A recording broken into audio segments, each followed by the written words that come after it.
C'est l'affaire du jour, l'arrestation de Dominique Strauss-Kahn à New York. Le patron du FMI a été inculpé pour agression sexuelle, séquestration et tentative de viol sur une femme de chambre. Une affaire qui a fait réagir la conseillère régionale PS Anne Monsouré. Elle affirme que sa fille, la romancière Tristan Banon, aurait été victime d'une tentative d'agression sexuelle de la part de DSK. L'affaire remonterait à 2002. Virginie Ducroquet et Myriam Libert l'ont rencontré cet après-midi à Évreux. Je vous propose d'écouter son témoignage. Confirmez-vous, madame, que votre fille aurait été victime d'une tentative d'agression sexuelle par DSK en 2002 ? Oui, bien sûr, oui. D'ailleurs, à l'époque, ça ne faisait absolument aucun doute.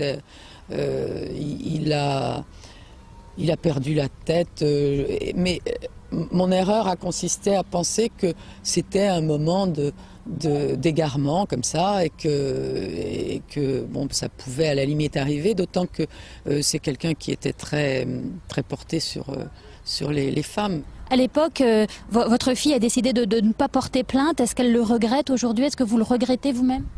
Non, elle, je pense qu'elle ne le regrette pas. Je pense qu'elle a pris sa décision en toute connaissance de cause. Maintenant, elle m'a demandé à l'époque mon avis. Moi, j'ai estimé essentiellement par rapport aux liens amicaux qu'on pouvait avoir et puis aussi au fait que pour sa famille, ça doit être quelque chose d'extrêmement difficile et complexe à gérer parce que c'est un homme qui par ailleurs est extrêmement chaleureux, sympathique, bourré de talent.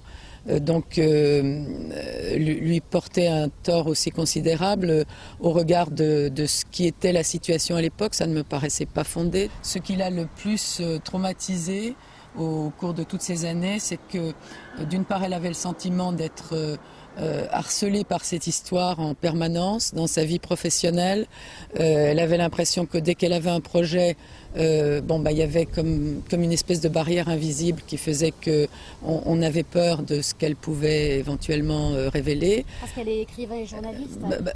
Déjà, journaliste, elle avait mis une croix dessus parce qu'elle s'est bien très vite aperçue qu'aucun groupe de presse ne souhaitait lui donner une possibilité de continuer une carrière de journaliste. Mais donc elle s'est mise à écrire. Les groupes de presse et les maisons d'édition ont souvent des liens assez étroits.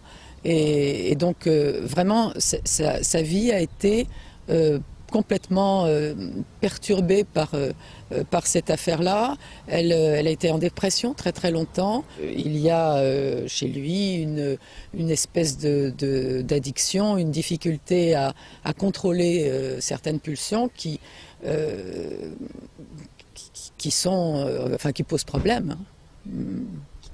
Qui relève de la maladie presque? Moi je suis pas médecin, je suis pas psychiatre, je n'ai pas de jugement à porter, mais il y a quand même dans cette espèce de démarche de prédation quelque chose qui relève de la violence.